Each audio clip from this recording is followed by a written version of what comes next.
A graça e a paz do nosso Senhor e Salvador Jesus Cristo.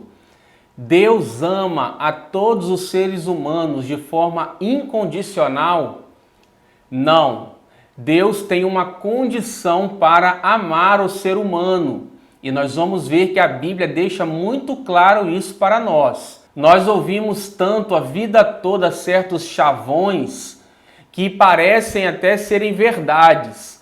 Mas à medida que nós conhecemos a palavra de Deus, nós vamos sendo libertos dessas fortalezas que enganam as pessoas. A Bíblia diz o seguinte sobre esse assunto: aquele que tem os meus mandamentos e os guarda, esse é o que me ama. E aquele que me ama será amado por meu Pai, e eu também o amarei e me manifestarei a ele. Respondeu Jesus: se alguém me ama, guardará a minha palavra, e meu Pai o amará, e viremos para ele e faremos nele morada. Então a condição para sermos amados por Deus é quando nós amamos a Cristo, quando nós cremos nele.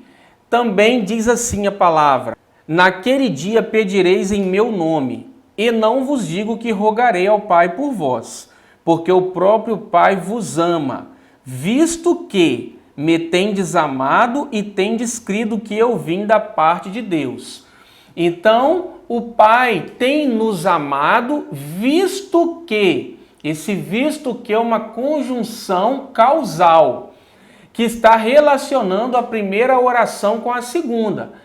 Pode ser substituído por quê? Então o Pai nos ama porque nós amamos a Cristo e cremos que Ele foi enviado pelo Pai.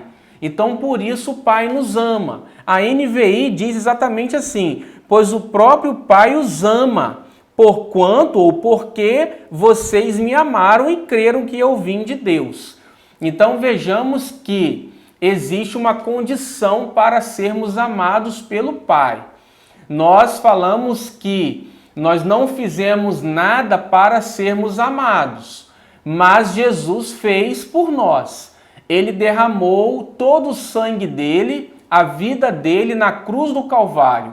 Então é por meio dele que nós recebemos o amor de Deus. A Bíblia diz assim também aos Romanos: nem a altura, nem a profundidade, nem qualquer outra criatura poderá separar-nos do amor de Deus que está em Cristo Jesus, nosso Senhor. Então o amor de Deus está em Cristo. Aqueles que estão em Cristo desfrutam desse amor, mas aqueles que não recebem a Cristo não estão no amor do Pai, pelo contrário. A Bíblia diz que a ira de Deus permanece sobre essas pessoas. Porque lá no capítulo 3 de João, quando diz que Deus amou o mundo de tal maneira, nós temos que entender que ali foi algo pontual, uma atitude de amor que Deus teve para com o mundo. Mas para que esse amor prossiga na vida de uma pessoa, ela precisa receber a Jesus como Senhor e Salvador, tá? Ela precisa amar a Jesus, e a Bíblia, nesse mesmo capítulo 3, olha o que diz para nós: quem nele crê não é julgado, o que não crê já está julgado, porquanto não crê no nome do unigênito Filho de Deus. Por isso, quem crê no Filho tem a vida eterna. O que, todavia, se mantém rebelde contra o Filho, não verá a vida, mas sobre ele permanece a ira de Deus. Então a ira de Deus permanece sobre aqueles que resistem a Cristo, que são rebeldes contra Cristo. João diz que o mundo jaz inteiro no maligno. Quando Jesus orou pelos discípulos e por nós que haveríamos de crer nele, ele disse: eu não oro pelo mundo, mas eu oro por aqueles que o Senhor, o Pai, me deu. Então Jesus não orou pelo mundo, porque ele disse: vocês não são do mundo, como o mundo, como eu também não sou do mundo. Por quê? Porque a apostasia, o espírito do anticristo já opera nesse mundo.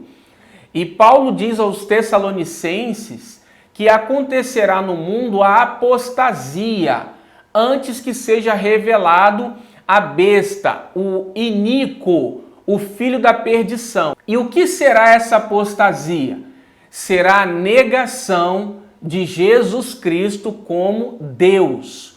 O mundo irá declarar que Jesus Cristo não é Deus e que ele não é o Salvador do mundo. Então, por isso, a ira de Deus permanece sobre aqueles que resistem ao Senhor Jesus. Em Apocalipse também diz o seguinte: o quinto anjo derramou a sua taça sobre o trono da besta, cujo reino ficou em trevas. De tanta agonia, os homens mordiam a própria língua e blasfemavam contra o Deus do céu, por causa das suas dores e das suas feridas. Contudo, recusaram-se a arrepender-se das obras que haviam praticado. Então os homens vão blasfemar contra Deus, mesmo diante do sofrimento que será derramado sobre a terra. As pessoas, muitas pessoas, não se arrependerão das suas obras. Então não é certo dizer que Deus ama a todos da mesma forma, porque a Bíblia diz que aquele que permanece na prática do pecado não é filho de Deus, mas filho do diabo. E também diz assim em Hebreus: porque o Senhor corrige o que ama e açoita a qualquer que recebe por filho. Mas se estais sem disciplina, da qual todos são feitos participantes, sois então bastardos e não filhos. Então o Senhor corrige o que ama e açoita a qualquer que recebe por filho. Então aqui está mostrando que Deus ama determinadas pessoas, são aquelas que ele toma por filho. Nós temos que entender que Deus é misericordioso. Jesus diz em Lucas que Deus é benigno até para com os ingratos e maus. Então ele continua a exercer a misericórdia dele, mas vai chegar um tempo em que o cálice da ira de Deus irá transbordar. Assim como ele disse para Abraão, no capítulo 15 de Gênesis, versículo 16, que a medida da iniquidade dos amorreus estava se cumprindo, iria se cumprir, também em Apocalipse diz que o cálice da ira de Deus será derramado sobre as nações. Os 7 cálices de ouro, que contém o vinho da cólera, da ira de Deus, será derramado sobre o mundo. Por quê? Porque esse cálice está enchendo. Nós vemos aí a cultura, a revolução cultural, né? A ideologia que tem sido pregada no mundo, que está indo contra, se opondo aos princípios da palavra. Deus não está indiferente diante de tudo isso. Por isso nós, a igreja, devemos entender, nós não podemos aceitar no nosso coração esse pensamento que o mundo está trazendo e que é a apostasia que está sendo formada contra o Senhor Jesus Cristo. Tiago diz o seguinte: adúlteros, vocês não sabem que a amizade com o mundo é inimizade contra Deus? Portanto, aquele que quer ser amigo do mundo constitui-se inimigo de Deus. Então Deus ele tem um zelo por nós e nós temos que entender que Deus ele mostra o seu amor para com aqueles que creem no Senhor Jesus, aqueles que amam o Senhor. E ele sabe também quem são aqueles que ainda crerão, porque Deus sabe que tem muita gente nesse mundo que irá se render a ele quando ouvir o Evangelho. Quando chegar no momento certo, essas pessoas irão crer e confessar Jesus como Salvador, mas nem todos crerão. Então nós temos que entender que Deus ele faz diferença entre aqueles que o servem e aqueles que não o servem. Ele diz assim no livro de Salmos: o Senhor guarda a todos os que o amam, porém os ímpios serão exterminados.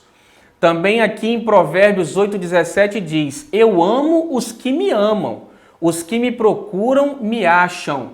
Aqui está se falando da sabedoria, né? Ela está dizendo: eu amo quem me ama, e aqueles que me procuram me acham. Mas nós sabemos que essa sabedoria aqui é uma personalidade, ela se refere ao Senhor Jesus Cristo. Também em Efésios, no capítulo 2, diz assim: entre os quais também todos nós andamos outrora, segundo as inclinações da nossa carne, fazendo a vontade da carne e dos pensamentos. E éramos, por natureza, filhos da ira, como também os demais. Então existem aqueles que são os filhos da ira. São aqueles que receberão da ira de Deus no final dos dias, nos últimos dias. E nós vimos aqui em João 3,36 que diz: por isso quem crê no Filho tem a vida eterna. O que todavia se mantém rebelde contra o Filho não verá a vida, mas sobre ele permanece a ira de Deus. Inclusive o próprio Senhor Jesus Cristo também é amado pelo Pai, porque ele obedece a uma condição. Ele próprio diz assim para nós: se guardardes os meus mandamentos, permanecereis no meu amor, assim como também eu tenho guardado os mandamentos de meu Pai, e no seu amor permaneço. Então Jesus está dizendo que para ele permanecer no amor do Pai, ele guarda os mandamentos do Pai. E nós também, para permanecermos no seu amor, devemos guardar os seus mandamentos. Então, confie no Senhor, porque Ele te ama uma vez que você está em Cristo Jesus. E pregue o Evangelho, ganhe almas, para que as pessoas saiam da ira de Deus e entrem no amor dEle. Deus te abençoe. Até o nosso próximo vídeo. Amém.